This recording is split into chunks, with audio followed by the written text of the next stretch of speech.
Shalom saudara-saudara yang terkasih di dalam Yesus Kristus. Jumpa lagi dalam acara Light of Revival pada kesempatan pagi hari ini. Mari kita belajar firman Tuhan dari Titus pasal 3 ayat yang kelima. Pada waktu itu Dia telah menyelamatkan kita bukan karena perbuatan baik yang telah kita lakukan, tetapi karena rahmat-Nya oleh permandian kelahiran kembali dan oleh pembaharuan yang dikerjakan oleh Roh Kudus. Firman Tuhan pada kesempatan pagi hari ini kita belajarnya di bawah sebuah tema usaha tidak menghapus dosa. Jadi tema firman Tuhan bagi kita pada pagi hari ini adalah usaha tidak menghapus dosa. Dan saudara-saudara yang terkasih di dalam Yesus Kristus, kalau kita membaca teks atau Titus pasal 3 ini, mulai dari ayat 1, ini adalah pesan-pesan atau nasihat-nasihat Paulus kepada orang-orang yang sudah percaya atau orang-orang yang sudah menerima Yesus sebagai Tuhan dan Juru Selamat pribadi mereka. Nah, Paulus menasihati mereka dalam hal apa? Bunyi ayat kita tadi mengatakan pada waktu itu Dia menyelamatkan kita, telah menyelamatkan kita. Pada waktu yang mana? Kita mundur sedikit ke ayat yang ketiga. Di sana dikatakan, karena dahulu kita juga hidup dalam kejahilan, tidak taat, sesat, menjadi hamba-hamba berbagai-bagai nafsu dan keinginan, hidup dalam kejahatan dan kedengkian, keji, saling membenci. Itu hidup kita. Nah, ketika kita sudah percaya kepada Kristus, sudah terima Dia sebagai Juru Selamat dan Tuhan kita, maka dari hari ke hari kita dibaharui oleh Roh Kudus. Maka hidup orang percaya, hidup orang Kristen yang sudah sungguh-sungguh ada berubah ke arah yang positif. Disinilah Paulus memberikan nasihat kepada orang-orang percaya bahwa ketika kita bertemu dengan banyak orang, di mana saja kita berada, kita tidak boleh mengatakan bahwa mereka adalah manusia berdosa, manusia yang jahat. Artinya kita tidak boleh menjadi batu sandungan terhadap orang-orang yang belum percaya. Kira-kira ini inti dari kata-kata Paulus di sini.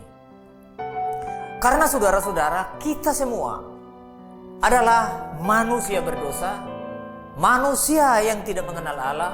Kita adalah anak setan, sehingga kita selalu menuruti segala nafsu dan kejahatan yang dikuasai oleh setan di dalam hidup kita. Tetapi ketika kita menerima Kristus sebagai Juru Selamat dan Tuhan kita, tentu Roh Kudus memperbaharui kita dari hari ke hari sehingga ada perubahan ke hal-hal positif. Sehingga di dalam ayat ini, di dalam Titus pasal 3 ayat yang kelima ini, Paulus mengatakan pada waktu itu Dia telah menyelamatkan kita bukan karena perbuatan baik yang telah kita lakukan. Jadi bukan, tidak ada usaha apa-apa kita, tidak ada perbuatan kita, tidak ada amal kebaikan kita untuk menghapus dosa kita, menyelamatkan kita, tidak. Tetapi karena rahmat-Nya oleh permandian kelahiran kembali dan oleh pembaharuan yang dikerjakan oleh Roh Kudus. Jadi di sini betul-betul hanya rahmat Allah, hanya kasih karunia Allah yang diberikan secara cuma-cuma atau gratis kepada setiap orang yang percaya kepadanya, kepada setiap orang yang merupakan orang pilihannya. Sehingga kita bisa percaya, bisa selamat, itu bukan karena usaha kita, bukan karena pekerjaan kita. Itu maksud dari firman Tuhan ini untuk kita. Karena itu saudara-saudara, ketika kita melihat orang-orang yang tidak seiman dengan kita, atau mereka belum terima Yesus, belum percaya kepada Yesus, mari kita selalu ramah terhadap mereka. Justru kita membuat hal-hal positif, melakukan hal-hal yang positif, sehingga Kristus bisa dilihat lewat hidup kita oleh orang-orang yang belum percaya. Karena saudara, banyak kali di antara kita sebagai orang Kristen, kalau ketika kita sudah Kristen, seakan-akan keselamatan itu karena kebaikan kita, akhirnya kita sombong. Sehingga kalau ada orang yang berdosa, ada orang yang belum percaya, lalu kita menganggap itu bahwa mereka adalah setan. Ya saudara-saudara, mungkin dengan pemikiran seperti itulah Paulus mengajak kita di sini bahwa kita jangan sembarangan terhadap orang-orang yang tidak percaya, karena keselamatan itu bukan usaha kita, bukan pekerjaan kita, tetapi itu kita juga orang jahat seperti mereka. Kita juga orang yang sesat seperti mereka. Kita juga adalah hamba dari berbagai-bagai nafsu.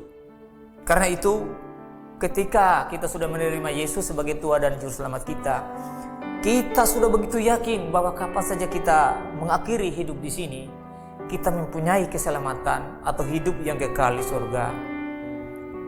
Saudara ingat, keselamatan itu bukan milik saudara sendiri atau bukan milik saya sendiri.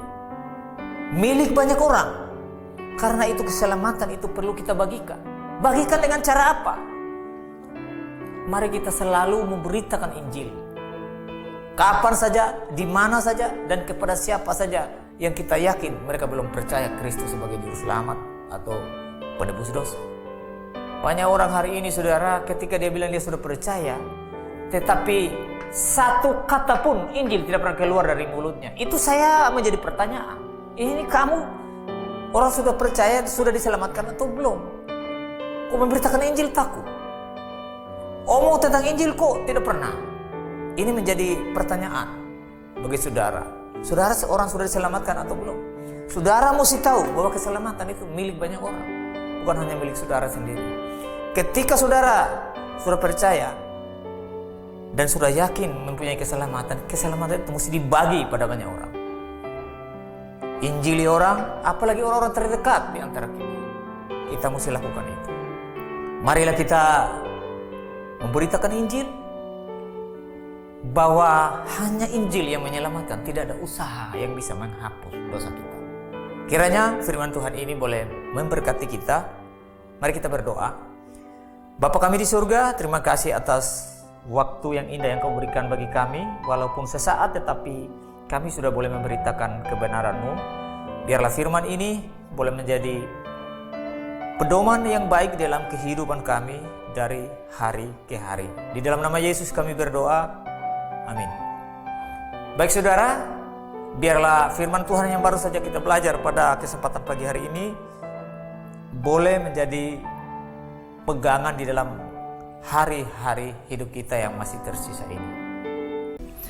Kabar sukacita bagi saudara-saudara yang ada di kota Surabaya dan sekitarnya. Revival Community Church RCC Surabaya yang digembalakan oleh Bapak Pendeta Ezra Alfred Soru dan Ibu Pendeta Muda Agustina Karpada akan memulai kembali kebaktian minggu yang sempat terhenti karena COVID-19. Kebaktian perdana 2023 ini akan dilaksanakan pada hari Minggu 29 Januari pada pukul 9.00 waktu Indonesia Barat dan berlokasi di Zoom Hotel Dharma Husada, Jalan Dharma Husada Blok A3 nomor 188 Mojo, Kecamatan Gubeng, Surabaya. Bagi simpatisan Revival yang ada di Surabaya, mari bergabung dalam kebaktian ini. Dan bagi saudara yang ada di luar Surabaya, mohon bantuan untuk menyampaikan informasi dan undangan ini kepada keluarga, sahabat, dan kenalan yang berada di Surabaya. Untuk informasi selanjutnya silakan hubungi Pendeta Muda Agustina Karpada via WhatsApp di nomor yang tertera. Tuhan Yesus memberkati. Rek ayo rek mlaku-mlaku nyang tunjungan. Rek ayo rek sukoreno bebarengan. Dek ayo dek PPKM wis bubaran. Dek ayo dek RCC wis kebaktian.